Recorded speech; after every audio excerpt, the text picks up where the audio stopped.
So today we will be studying about anticonvulsant and anti-epileptic drugs. तो ये हमारा lecture 2 है। फर्स्ट लेक्चर के अंदर हमने एंटी एपिलेप्टिक ड्रग के बारे में पढ़ा था और इसके अंदर हमने पढ़ा था कि एपिलेप्सी या कन्वर्जेंस होते क्या है और इसके अंदर हमने क्लासिफिकेशन करी थी ड्रग्स की। अब जो हमने क्लासिफिकेशन करी थी हमने 5 क्लासेस ऑफ ड्रग्स कवर किया था पिछले लेक्चर में। उसके अंदर हमने कौन सी क्लासेस कवर करी थी? बार्बिचुरेट्स, हाइड्रोटोइंस, सक्सिनिमाइड्स, इम्यूनोस्टिलबिन्स और ऑक्सालिडीन डायमंड्स। तो ये 5 क्लासेस हम कवर कर चुके हैं फर्स्ट लेक्चर के अंदर। सेकेंड लेक्चर के अंदर यानी कि अभी इस लेक्चर में हम कवर करेंगे बाकी की जो हमारे पास 6 क्लासेस हैं। अब ये क्लासेस हमारे पास कौन सी है? सबसे पहले हमारे पास आती है एलिफेटिक कार्बोक्सिलिक एसिड और इसके अंदर आती है हमारे पास वैल्प्रोइक एसिड। वैल्प्रोइक एसिड को सोडियम वैल्प्रोएट भी कहते हैं, या तो हमारे पास वैल्प्रोइक एसिड की फॉर्म में आती है ये मेडिसिन या फिर सोडियम वैल्प्रोएट की फॉर्म में आती है। अब सेकेंडली हमारे पास जो ड्रग है वो है बेंजोडाइजेपिन्स। अब बेंजोडाइजेपिन्स के अंदर हमारे पास one of the most important class of drugs है बेंजोडाइजेपिन्स, जो कि हमारे पास as an anti convergent use होती है। और बेंजोडाइजेपिन्स के अंदर इंपॉर्टेंट एजेंट्स आते हैं हमारे पास डायजेपाम, क्लोनाजेपाम और लोराजेपाम। अब उसके अलावा हमारे पास नेक्स्ट क्लास जो है वो है गाबा ट्रांसएमिनेज इनहिबिटर्स, जिसके अंदर हमारे पास एजेंट आता है विगापैट्रिन। नेक्स्ट क्लास है हमारे पास गाबा एगोनिस्ट। गाबा एगोनिस्ट के अंदर हमारे पास जो एजेंट आता है वो आता है गाबापेंटिन। फिर उसके बाद हमारे पास जो नेक्स्ट क्लास है वो है गाबा रीअपटेक इनहिबिटर्स। गाबा रीअपटेक इनहिबिटर्स के हमारे पास के अंदर आता है हमारे पास तियागाबीन।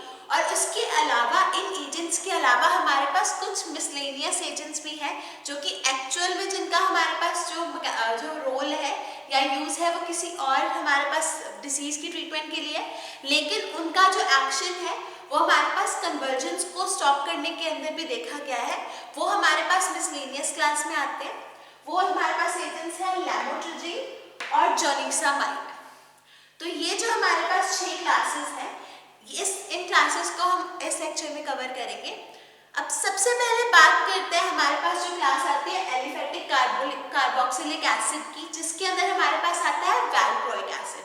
वैल्प्रोइक एसिड को सोडियम वैल्प्रोएट भी बोलते हैं।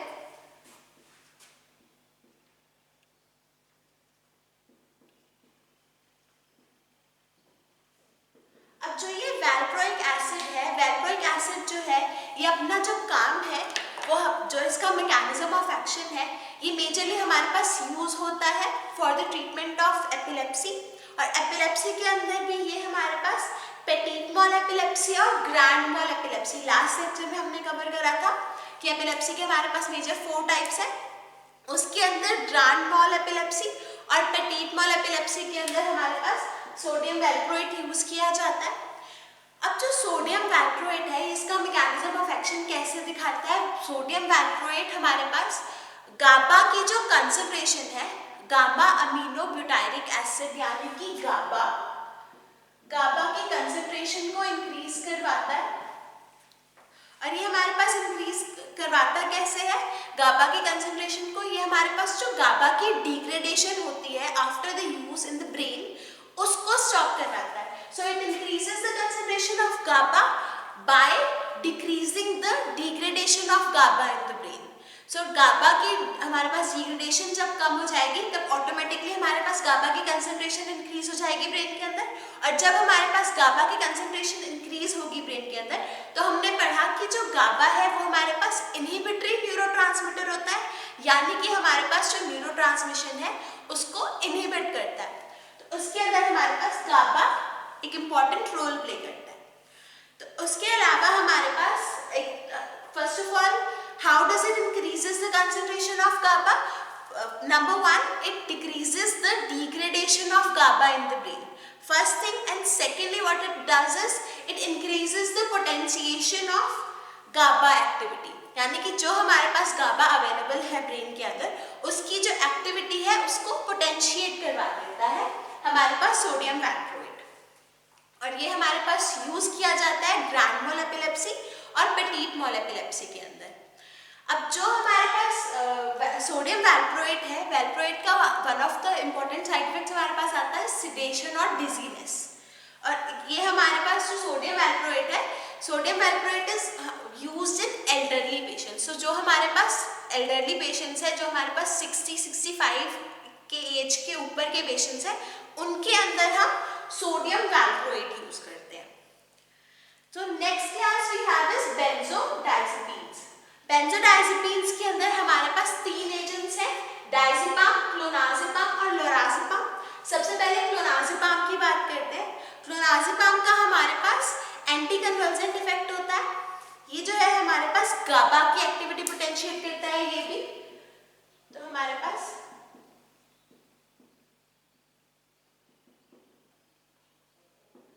गाबा की जो एक्टिविटी हमारे पास इंक्रीज करेगा, तो हमारे पास हम यूज कर सकेंगे इसको for the treatment of convergence, क्योंकि हमारे पास न्यूरोट्रांसमिशन जो है वो गाबा इनहिबिटरी न्यूरोट्रांसमीटर है। अब इसके अंदर हमारे पास जो क्लोनाजेपाम है, क्लोनाजेपाम हमारे पास पेटिट मॉल एपिलेप्सी के अंदर, जो हमारे पास मायोक्लोनिक कन्वर्जेंस होते हैं उनके अंदर, और इन्फेंटाइल स्पाज़म्स होते हैं उसके अंदर हमारे पास जो क्लोनाजेपाम है वो यूज किया जाता है। अब जो क्लोनाजेपाम है, क्लोनाजेपाम का हमारे पास मेजर साइड इफेक्ट है सिडेशन, यानी कि हमारे पास ड्राउजीनेस या फिर स्लीप क्लॉज होती है due to the use of diazepam. अब इसके अंदर हमारे पास ये जो है पेटिट मॉल एपिलेप्सी में वन ऑफ द मेजर जो यूज ड्रग्स है वो हमारे पास क्लोनाजेपाम है। नेक्स्ट एजेंट की बात करें तो वो है डायजेपाम। अब जो डायजेपाम एजेंट है, diazepam is generally used for the emergency control of the seizure. अगर किसी पेशेंट को हमारे पास सीजर हो रहा हो तो उस पेशेंट को हमारे पास डायजेपाम दिया जाता है फॉर द इमरजेंसी कंट्रोल। और लेकिन हमारे पास जो क्लोनाजेपाम है, it is a better drug as compare to diazepam, क्योंकि हमारे पास जो डायजेपाम है, डायजेपाम बहुत ज्यादा सिडेशन कॉज करती है, प्रोमिनेंट सिडेशन कॉज करती है डायजेपाम फर्स्ट ऑफ ऑल। और हमने, अगर आपको याद हो तो हमने ये सिडेटिव हिप्नोटिक्स जब कवर करे थे तब भी डायजेपाम के बारे में पढ़ा था। उसके अलावा इसकी जो हमारे पास डायजेपाम की one of the important things आता है वो आता है कि डायजेपाम की वजह से टॉलरेंस हो जाती है। तो जो हमारे पास एंटी कन्वल्सेंट या एंटी एपिलेप्टिक इफेक्ट शो करता है डायजेपाम, उनके केस में हमारे पास क्या हो जाता है, टॉलरेंस आ जाती है, यानी कि कुछ टाइम तक ये अपना इफेक्ट शो करती है डायजेपाम, लेकिन उसके बाद हमारे पास जो रिसेप्टर्स हैं वो हमारे पास इफेक्ट शो नहीं करते in the presence of diazepam. So clonazepam is a better drug in comparison to diazepam because diazepam has more side effects. First thing, it has the prominent sedation effect. Second thing, and third thing is that it causes the tolerance to the anticonvulsant effects. So due to these reasons, clonazepam is preferred over diazepam. So उसके बाद हमारे पास जो next agent आता है, next जो हमारे पास जो डायजेपाम हम यूज करते हैं, डायजेपाम हम 0.2 से 0.5 mg per kg of the body use करते हैं फॉर द इमरजेंसी इफेक्ट। और ये हमारे पास आईवी दिया जाता है, इंट्रावेनस इंजेक्शन दिया जाता है डायजेपाम का। अब हमारे पास ये लॉन्ग टर्म में हम यूज नहीं कर सकते, सिर्फ और सिर्फ हमारे पास इमरजेंसी के लिए डायजेपाम यूज की जाती है। नेक्स्ट हमारे पास एक और एजेंट आता है इसके अंदर जो आता है क्लोबाजाम, और क्लोबाजाम हमारे पास इमरजेंसी ड्रग है। तो हमारे पास शॉर्ट टर्म इफेक्ट के लिए, हम सिर्फ 1-2 घंटे के लिए अगर हमने सीजर्स अवॉइड करने हो किसी फंक्शन के लिए या फिर किसी एग्जामिनेशन के लिए, मेडिकल एग्जामिनेशन के लिए, तो उस पेशेंट को क्लोबाजाम दी जाती है।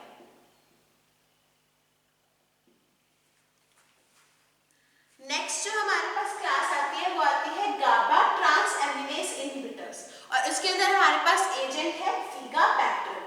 अब जो गाबा ट्रांस एमिनेस इनहिबिटर्स है, ये हमारे पास क्या होते हैं, हमारे पास एक एंजाइम है ब्रेन के अंदर जो कि रिस्पॉन्सिबल है गाबा की डिग्रेडेशन के लिए, और उस एंजाइम को बोलते हैं गाबा trans एमिनेस। So there is one enzyme in the brain which is called as GABA transaminase, which is responsible for degradation of GABA in the brain. यानी कि GABA transaminase जो है वो क्या करती है, हमारे पास डिग्रेडेशन करवाती है GABA की। अब गाबा जो है वो हमारे पास इनहिबिटरी न्यूरोट्रांसमीटर है, तो हमारे पास जो टॉनिक क्लॉनिक स्पाज्म्स हो रहे हैं या फिर हमारे पास जो कन्वर्जन्स हो रहे हैं वो हमारे पास किसकी वजह से हो रहे हैं, क्योंकि हमारे पास डिसरप्टिव मैसेजेस जा रहे हैं ब्रेन से हमारे पास ऑर्गन्स तक, जो कि हमारे पास स्पाज्म कॉज कर रहे हैं। तो अगर हमारे पास ऐसा न्यूरोट्रांसमीटर होगा जो हमारे पास इन मैसेजेस को इनहिबिट कर देगा, तो वो हमारे पास यूज हो सकेगा ट्रीटमेंट के लिए इन कन्वर्जन्स की। तो उसके लिए हमारे पास गाबा ट्रांसएमिनेज इनहिबिटर्स यूज होते हैं। अब जो ये गाबा ट्रांसएमिनेज इनहिबिटर्स है ये क्या करते हैं, जो एंजाइम हमारे पास रिस्पॉन्सिबल है गाबा की डिग्रेडेशन के लिए उसको इनहिबिट करते हैं।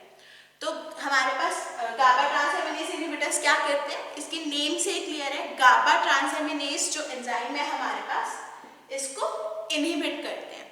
और इसको जब हमारे पास गाबा की हमारे पास जब हमारे पास गाबा की डिग्रेडेशन नहीं होगी तो हमारे पास गाबा की जो कंसंट्रेशन है वो इंक्रीज हो जाएगी, और गाबा की कंसंट्रेशन इंक्रीज होने के कारण हमारे पास एंटी कन्वर्जेंट इफेक्ट आएगा या फिर एंटी एपिलेप्टिक इफेक्ट आएगा इन द डिसीज्ड पेशेंट।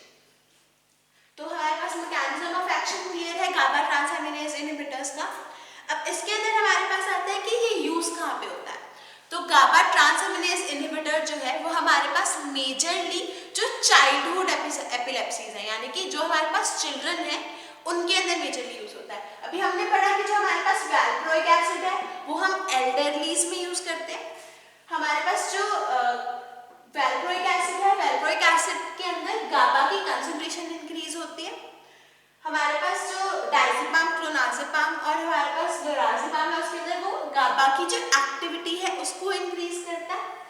जो हमारे पास गाबा ट्रांसएमिनेज इनहिबिटर्स है ये हमारे पास गाबा की डिग्रेडेशन स्टॉप करके गाबा की कंसंट्रेशन बढ़ाते हैं, और ये हमारे पास चाइल्डहुड एपिलेप्सी में यूज होते हैं। इसके अंदर जो साइड इफेक्ट्स मेजर आते हैं हमारे पास वो आते हैं ड्राउजीनेस, यानी कि स्लीप कॉज होती है, सिडेशन कॉज होती है। उसके अलावा हमारे पास एटैक्सिया, यानी कि एटैक्सिया और हमारे पास डिजीनेस कॉज होती है। जो पेशेंट है वो लेथार्जी में चला जाता है, फटीग रहता है उस पेशेंट को, जिन पेशेंट के अंदर हम विगाबैक्ट्रिन यूज करते हैं। अब विगाबैक्ट्रिन के बाद हमारे पास नेक्स्ट जो एजेंट आता है वो आता है गाबापेंटीन।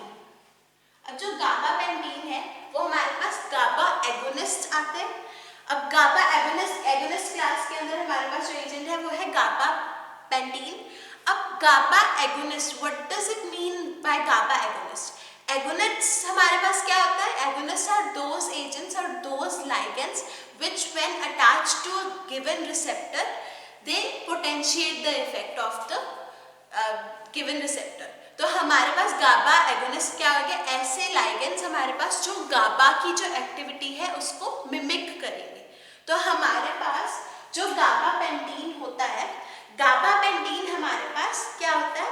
हमारे पास एनालॉग होता है गाबा का, it is an analogue of GABA, यानी कि जो इसका स्ट्रक्चर है वो हमारे पास गाबा के जैसा है, जिसकी वजह से हमारे पास इसकी जो एक्टिविटी है, जैसा एक्शन हमारे पास गाबा की वजह से आ रहा था वैसा ही एक्शन हमारे पास गाबा एगोनिस्ट की वजह से आता है।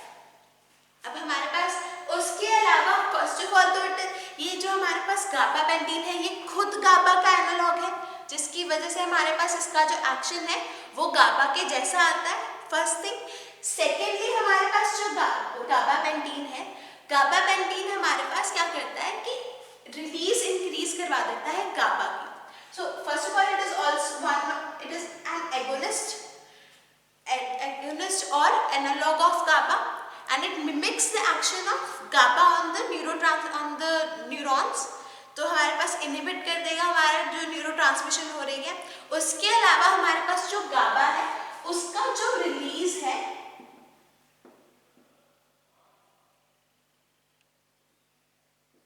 उसको भी इंक्रीज करता है।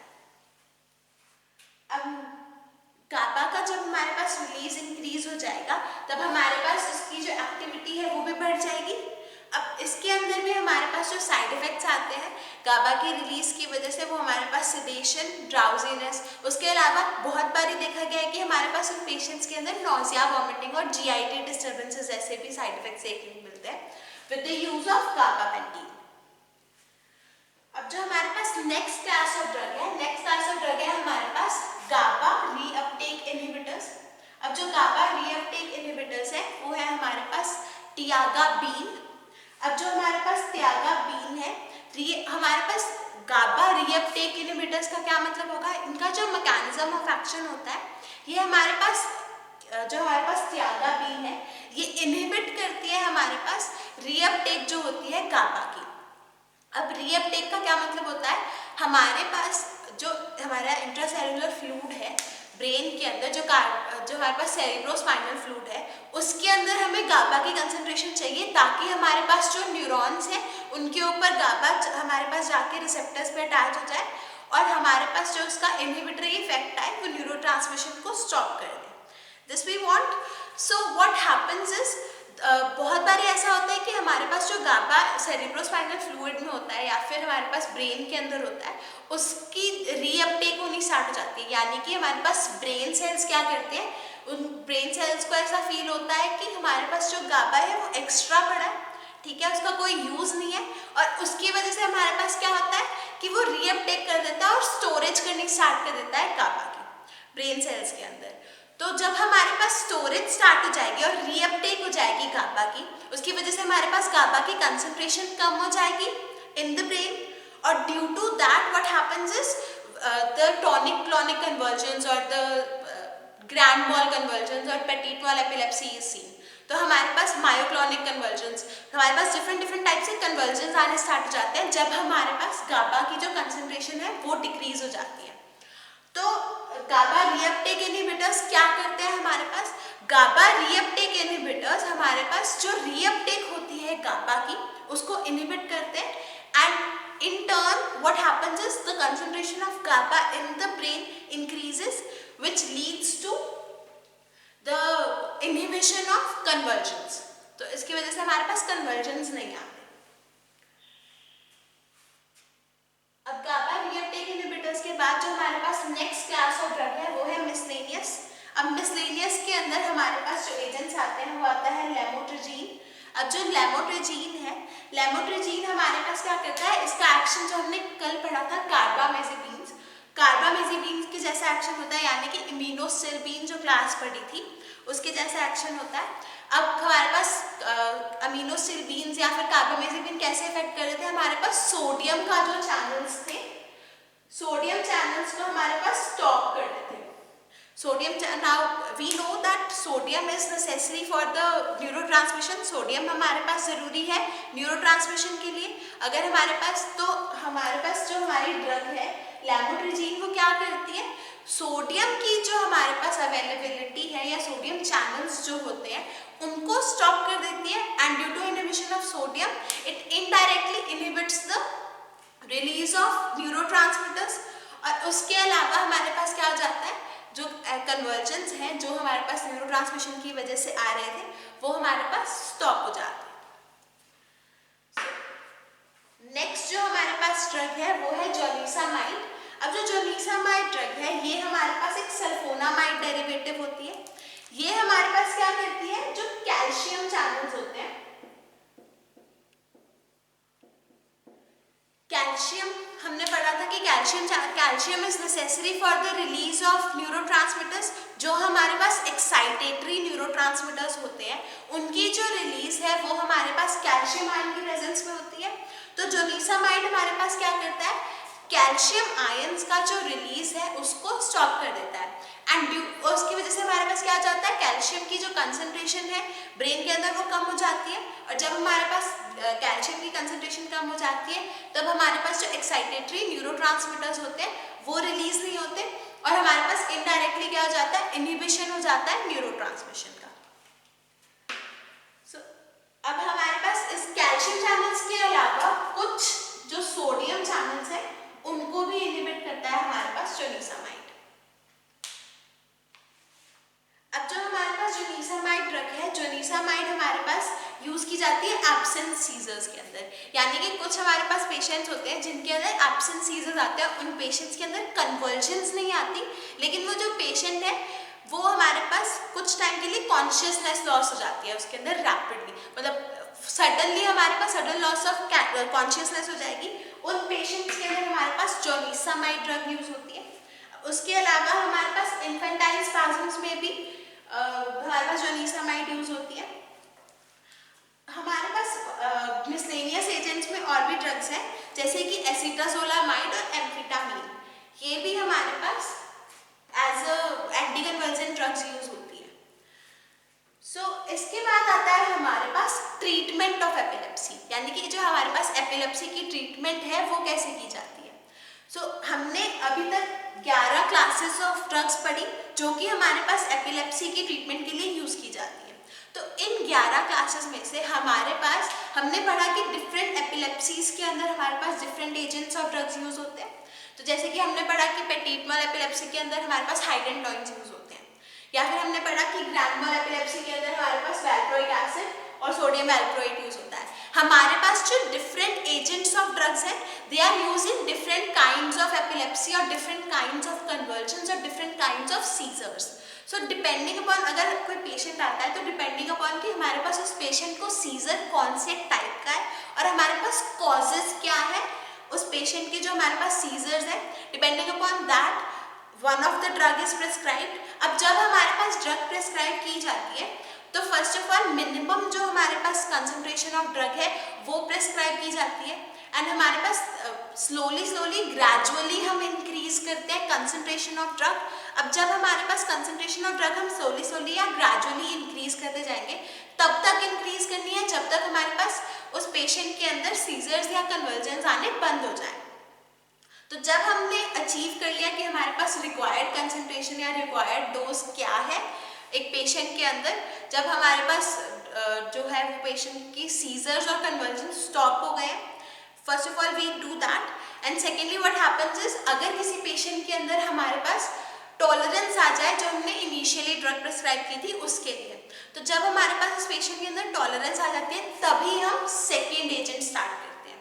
तो पहले हमारे पास एक एजेंट स्टार्ट किया जाता है डिपेंडिंग ऑन कि पेशेंट का हमारे पास किस टाइप के सीजर्स हैं, first thing.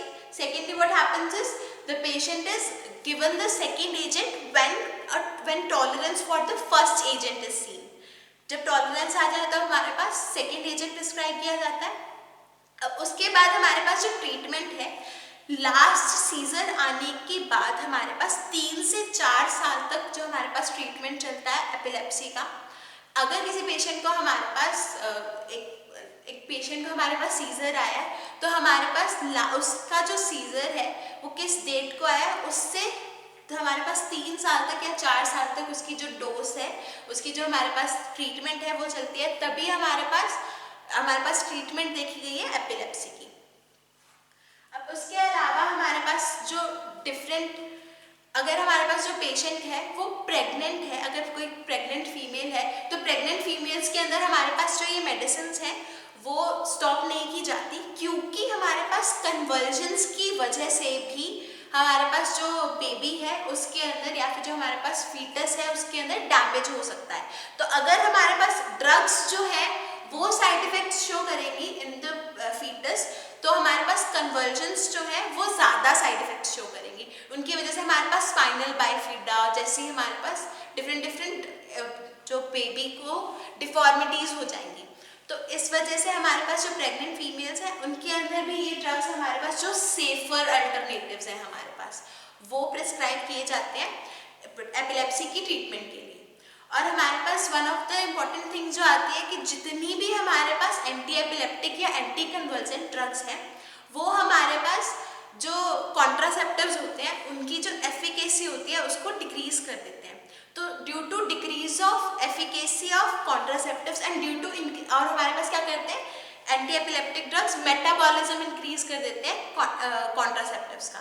तो जो हमारे पास स्टेरॉइडल कॉन्ट्रासेप्टिव्स आते हैं, तो अगर हमारे पास कोई फीमेल है जिसको हमारे पास कन्वर्जेंस है या फिर जिसको हमारे पास एपिलेप्सी है, तो उन पेशेंट्स में हमारे पास सजेस्ट किया जाता है कि different forms of contraception use करें in comparison to steroidal contraceptives, क्योंकि स्टेरॉइडल कॉन्ट्रासेप्टिव्स के यूज से भी हमारे पास स्टेरॉइडल कॉन्ट्रासेप्टिव्स फेल हो सकते हैं और उसकी वजह से भी हमारे पास प्रेगनेंसी कॉज हो सकती है।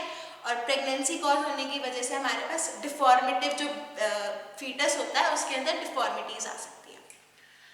सो in these two lectures we have covered what is epilepsy, what are the different classes of drugs which are used in the treatment of epilepsy.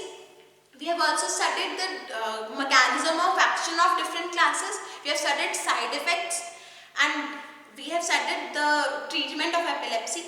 और उसके बाद हमारे पास ट्रीटमेंट ऑफ एपिलेप्सी के अंदर आता है कि जब हमारे पास कोई पेशेंट की 3-4 साल के बाद जब हमारे पास एपिलेप्सी की ट्रीटमेंट हो जाए, 3 या 4 साल तक कोई भी सीजर ना आए, तो जब हमने डिसकंटिन्यू करनी है ड्रग को तो वो भी हमारे पास ग्रेजुअल होती है.